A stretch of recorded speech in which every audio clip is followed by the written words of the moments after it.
নেতা দেশে আসলো, কোন বিদেশ থেকে নেত্রী পদত্যাগ করলো, কোন রাজনৈতিক দল কার সাথে জোটে গেল, কোন চলচ্চিত্র অভিনেতা কার সাথে বিবাহ বিচ্ছেদ হইলো, এইসব বালছালের আলাপ দিতে আসবেন না। আমাদের এখন একমাত্র কনসার্ন হবে হাদি ভাইয়ের ইস্যু। উলফা নেতারা খালি বাংলাদেশ থেকে ভারতে পাঠানো যায়, ভারত থেকে দিল্লি ওই কুত্তা শেখ হাসিনারে বাংলাদেশে আনা যায় না। মানে হইলো যাইয়া বাংলাদেশ থেকে খালি আমরা সবাই খালি সহযোগিতা করবো আর পাঠাবো, কিন্তু ওই দেশে খালি সন্ত্রাসীদের অবরায়ন হবে, ওই দেশ থেকে কাউকে পাঠানো হবে। এই ধরনের ফাইজলামি মার্কা বন্দি বিনিময় চুক্তি আমাদের দরকার নাই। উসমান হাদি কোনো ব্যক্তি না, উসমান হাদি জুলাইয়ের একটা চরিত্র। উসমান হাদির উপরে আঘাত মানে জুলাইয়ের উপরে আঘাত। অভিযান পরিচালনা আরো জোরদার করতে হবে। সোশ্যাল মিডিয়াতে হুমকি দিচ্ছে, আমাদের হুমকি দিচ্ছে। হসপিটালে বসেই আপনাদেরকে মোবাইলে দেখাতে পারি, আমি ইনবক্সে হুমকি দেওয়া হচ্ছে। রাজনীতিতে আমরা এখন একটা বিরল আয়োজন দেখতে পাচ্ছি। ডক্টর ইউনূস সরকারের অনিচ্ছা সত্ত্বেও নির্বাচন স্থগিত করতে মাঝপথে বাধ্য হতে পারে। পঞ্চগড়ে শহীদ শরীফ ওসমান হাদির হত্যার বিচারের দাবিতে একটি বিক্ষোভ মিছিল হয়। এই মিছিলের উপরে সেনাবাহিনীর সদস্যরা লাঠিচার্জ করে এবং সেখানে প্রায় 26 জনের মতো আহত হয়েছে। আসসালামু আলাইকুম দর্শক, নতুন একটা ভিডিওতে সবাইকে স্বাগতম। ভিডিওর শুরুতে অনেকগুলো ভিডিওর অংশ বিশেষ ইতিমধ্যেই আপনারা দেখে ফেলেছেন। দেখেই বুঝতে পেরেছেন ভিডিওটা কতটা গুরুত্বপূর্ণ ও আকর্ষণীয় হতে চলেছে। তো দর্শক, আমি আর কথা বাড়াবো না, মূল নিউজে চলে যাব। তার আগে এখনো পর্যন্ত যারা আমাদের চ্যানেলটি সাবস্ক্রাইব করেন, প্রতিনিয়ত আপডেট ও গরম খবর পেতে আমাদের চ্যানেলটি সাবস্ক্রাইব করে দিবেন, পাশে থাকা বেল বাটনটি বাজিয়ে দিবেন। চলুন একটা লাইক দিয়ে সম্পূর্ণ ভিডিওটি দেখে আসি। পঞ্চগড়ে শহীদ শরীফ ওসমান হাদির হত্যার বিচারের দাবিতে একটি বিক্ষোভ মিছিল হয়। এই মিছিলের উপরে সেনাবাহিনীর সদস্যরা লাঠিচার্জ করে এবং সেখানে প্রায় 26 জনের মতো আহত হয়েছে। আহতদের প্রত্যেককে পঞ্চগড় সদর হাসপাতালে ভর্তি করা হয়েছে। আমরা খবরের সূত্রে যেটি জানতে পেরেছি, শহীদ শরীফ ওসমান হাদির হত্যাকারীদের বিচারের দাবিতে পঞ্চগড়ের মকবুলার রহমান সরকারি কলেজ চত্বর থেকে একটি বিক্ষোভ মিছিল শহরের বিভিন্ন সড়ক প্রদক্ষিণ করে শেষে কেন্দ্রীয় চৌরঙ্গীর মোড়ে গিয়ে সেখানে তারা মিছিলটি সমাপ্ত করে এবং সংক্ষিপ্ত একটি সমাবেশের আয়োজন করে। ওই সময়টুকুতে তারা সম্ভবত 1 ঘন্টার কিছু কম বা বেশি সময় সড়ক অবরোধ করে রাখে এবং এই মিছিলটি কিন্তু অনুষ্ঠিত হয়েছে বাংলাদেশপন্থী শিক্ষার্থীদের ব্যানারে। সেখানে যারা অংশগ্রহণ করেছিল প্রত্যেকেই কোমলমতি শিক্ষার্থী। তারা সমাবেশের একেবারে শেষ পর্যায়ে চলে এসেছে। একজনের বক্তব্য দেওয়া শেষ হয়ে গেছে, আর একজন সম্ভবত ওই সমন্বয়ক যিনি, তার বক্তব্য চলছিল। ঠিক সেই সময় কোন রকম উস্কানি ছাড়া, কোন রকম পূর্ব ঘোষণা ছাড়া সেনাবাহিনীর সদস্যরা তাদের উপরে লাঠিচার্জ শুরু করে এবং বেদম প্রহার করে পিটিয়ে তাদের 26 জনকে আহত করেছে বলে আমাদের কাছে খবর এসেছে। এখন আমাদের প্রশ্ন, সেনাবাহিনীকে কেন এইখানে লাঠিচার্জ করতে হলো? তারা যে দাবি নিয়ে নেমেছে, এই দাবিটা কি অযৌক্তিক? এটি তো অযৌক্তিক দাবি নয়। সেনাবাহিনী মাঠে থাকতে তারা কি করছে, কোন দায়িত্বটা পালন করছে? তারা কি বিন্দুমাত্র আইন শৃঙ্খলার কোনো উন্নতি ঘটাতে পেরেছে? এখন তো সেনাবাহিনীর হাতেই তো আইন শৃঙ্খলা রক্ষার দায়িত্ব। তো তারা ওসমান হাদির হত্যাকারীদের আজ পর্যন্ত কতদিন হতে চললো? 1 মাস হতে চললো। তাদের কোনো কুল কিনারা করতে পেরেছে? এমনকি এই অভিযোগ পর্যন্ত উত্থাপিত হয়েছে যে মূল হত্যাকারী সেনাবাহিনীর ক্যান্টনমেন্টের ভিতরে একটি পরিত্যক্ত বাড়িতে তাকে আশ্রয় দিয়ে রাখা হয়েছে। সে দেশের বাইরে যায় নাই, বাংলাদেশের ভিতরেই আছে। এরকম অভিযোগ মানুষের ভিতর থেকে খুব জোরালো ভাবে উচ্চকিত হয়েছে যে তাকে ক্যান্টনমেন্টের ভিতরে রেখে পালছে। আর বিএনপি নেতা জুলকারনাইন শায়েরকে দিয়ে বিভিন্ন সময় মানুষকে বিভ্রান্ত করার জন্য একের পর এক এলোমেলো উল্টাপাল্টা পোস্ট দিচ্ছে। এমনকি পুলিশ সদস্যদেরকে দিয়েও, গোয়েন্দা বাহিনীর সদস্যদেরকে দিয়েও চাপ প্রয়োগ করে রিপোর্ট প্রকাশ করাচ্ছে যে সে অমুক জায়গায় আছে, তমুক জায়গায় আছে, ইত্যাদি ইত্যাদি। এই নাটকগুলো বাংলাদেশের মানুষ দেখতে দেখতে অভ্যস্ত হয়ে গেছে। এই দায় কি সেনাবাহিনী এড়াতে পারবে? সেনা প্রধান এড়াতে পারবে? তাহলে পঞ্চগড়ে যে হাদি হত্যার বিচার চাইতে গিয়ে যে ছাত্রদেরকে মার খেতে হলো, কোমলমতি শিক্ষার্থীদের, এটা তারা বিচার চাইতে পারবে না?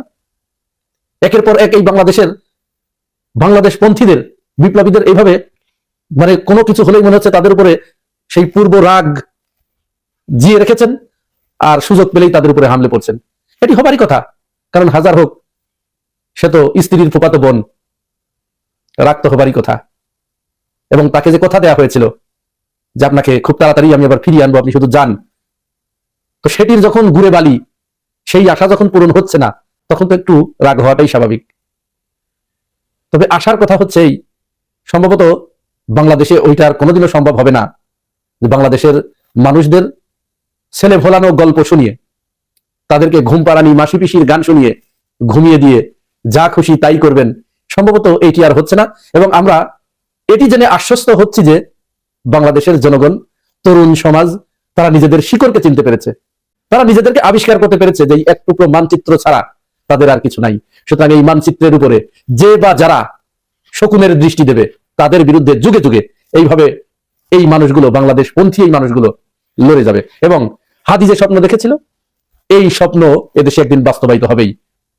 আপনি যতই চেষ্টা করেন এখানে অন্য কারো এজেন্ডা বাস্তবায়নের, আপনি যতই চেষ্টা করেন চট করে এখানে ঢুকিয়ে আনার, এটি সম্ভবত আর কোনোদিনই বাস্তবায়িত হবে না। আমরা সেনাবাহিনীর এই ঘৃণ্য কর্মকাণ্ডের তীব্র নিন্দা জানাই। নিশ্চয় সেনাবাহিনীর যে অংশটা দেশপ্রেমিক, দেশপ্রেমের মন্ত্রে উজ্জীবিত, তারা সেখানে থাকলে এই ঘটনা ঘটতো না। বিগত 17 বছর ধরে রন্ধ্রে রন্ধ্রে প্রতিটা জায়গায় নিজের দলের লোকজনকে বসিয়ে দিয়ে সে এমন ভাবে তার এই বাগানটাকে সাজিয়ে গিয়েছিল যে সে এখান থেকে চলে যাওয়ার 50 বছর পরেও তার ক্ষমতার স্বাদ উপভোগ করবে। সেটি আমরা এখন দেখছি। এরকম ঘটনা আরো সামনে ঘটবে। বাংলাদেশ পন্থীরা বিচলিত নয়। বাংলাদেশ পন্থীরা তারা তো রক্ত দিয়ে অভ্যস্ত হয়ে গেছে, তারা এভাবে রক্ত দিতেই থাকবে এবং ন্যায় বিচার এদেশে প্রতিষ্ঠিত করে তারপরে ঘরে ফিরে যাবে। ওসমান হাদির ঘটনা এবার এক নাটকীয় মোড় নিচ্ছে। এতদিন আমরা যেটা সন্দেহ করে আসছি সেই সন্দেহেই ছিল বড় ভুল। ইউনুস প্রশাসন এবার নড়ে চড়ে বসেছে। এবার তারা সঠিক জায়গায় হাত দিয়েছে। মোহাম্মদ ইউনুস এবং সেনাপ্রধান ওয়াকারুজ্জামানের মাঝে চলছে ভাঙনের খেলা।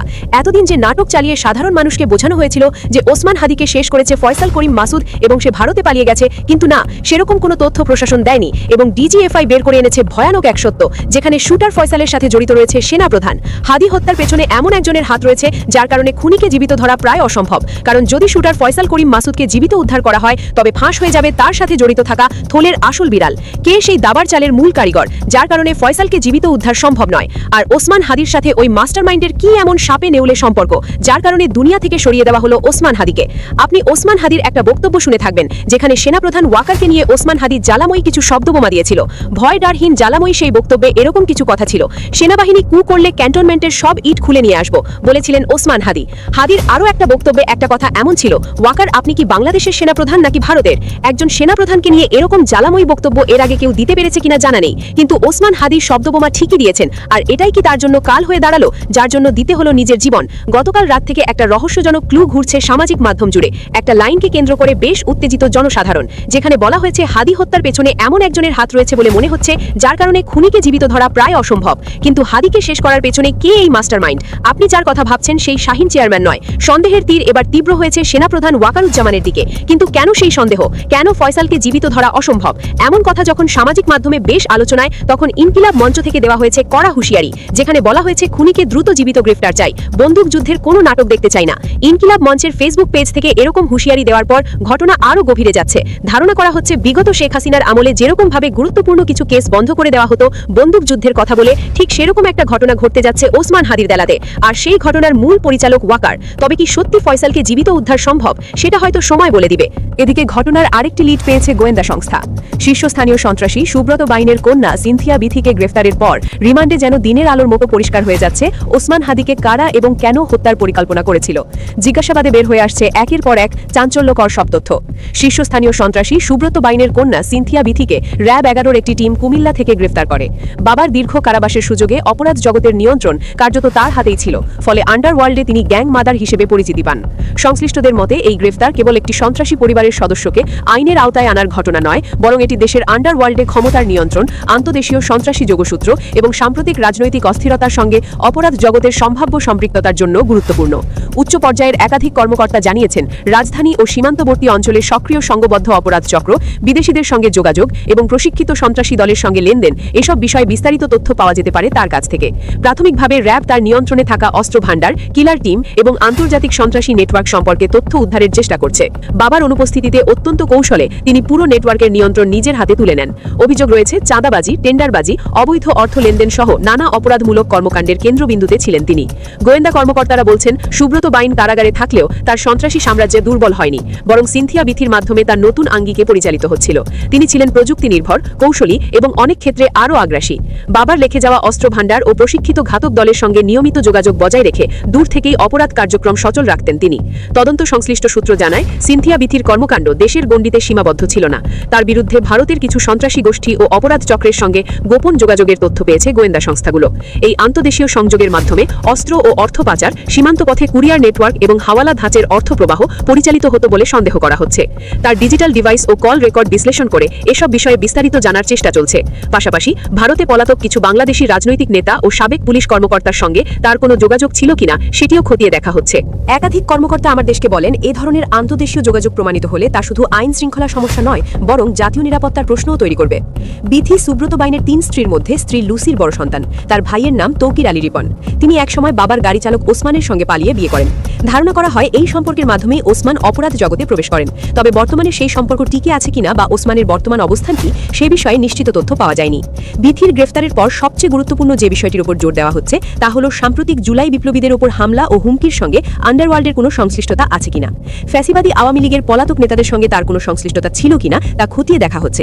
বিশেষ করে জুলাই বিপ্লবের অন্যতম আইকন শরীফ ওসমান হাদির ওপর ছাত্রলীগ ক্যাডার ফয়সাল করিম মাসুদ ছদ্মনাম দাউদ বিন ফয়সালের গুলির সঙ্গে আন্ডারওয়ার্ল্ড এবং ভারতীয় সন্ত্রাসবাদী গ্রুপগুলোর সংযোগের বিষয়ে জানার চেষ্টা করা হচ্ছে। ইতিমধ্যে র্যাব ও ডিবের যৌথ তদন্তে কিছু গুরুত্বপূর্ণ তথ্য পাওয়া গেছে বলে জানা গেছে। সামনে চ্যালেঞ্জ হলো তার নিয়ন্ত্রিত অস্ত্রের গুদাম, কিলার টিমের সদস্য, অর্থ যোগানদাতা ও আশ্রয়দাতাদের শনাক্ত করা এবং আন্তদেশীয় অপরাধ নেটওয়ার্ক সম্পূর্ণভাবে ভেঙে দেওয়া। গোয়েন্দা মহলের মতে সিনথিয়া বিথির গ্রেফতার শুধু একজন নারী সন্ত্রাসীর পতন নয়, এটি আধুনিক আন্ডারওয়ার্ল্ড, আন্তর্জাতিক অপরাধ এবং রাজনৈতিক অস্থিরতার জটিল সংযোগ উন্মোচনের একটি গুরুত্বপূর্ণ মাইলফলক হতে পারে। তার জবানবন্দির ভিত্তিতে সামনে আরও গ্রেফতার ও বড় ধরনের অভিযান আসতে পারে এমন আভাসও দিয়েছেন সংশ্লিষ্ট কর্মকর্তারা। এছাড়া বাংলাদেশের ভূ রাজনৈতিক মানচিত্রে অস্থিরতা ও কিছুটা আতঙ্কের ছায়া ঘনীভূত হচ্ছে। গত বছরের 5 আগস্টের ছাত্র জনতার ঐতিহাসিক বিপ্লবের পর রাষ্ট্রের সার্বভৌমত্ব এবং জনগণের মৌলিক অধিকারের প্রশ্নে যারা আপোষহীন তাদের টার্গেট করা হচ্ছে। বিশেষ করে ভারতের একপক্ষীয় নীতি এবং আধিপত্যবাদের বিরুদ্ধে যারা রাজপথ এবং কলমে সোচ্চার তাদের স্তব্ধ করার এক সুদূর প্রসারী নীল নকশা বাস্তবায়নের কিছু গুরুত্বপূর্ণ ইঙ্গিত পাচ্ছে নিরাপত্তা সংস্থাগুলো। হাদির খুনি ফয়সালকে যেখানেই লোকানো হোক না কেন বিচার একদিন হবেই, আর সেই বিচারে খুনি এবং তার আশ্রয়দাতা উভয়কেই কাঠগড়ায় দাঁড়াতে হবে। রাজনীতিতে আমরা এখন একটা বিরল আয়োজন দেখতে পাচ্ছি।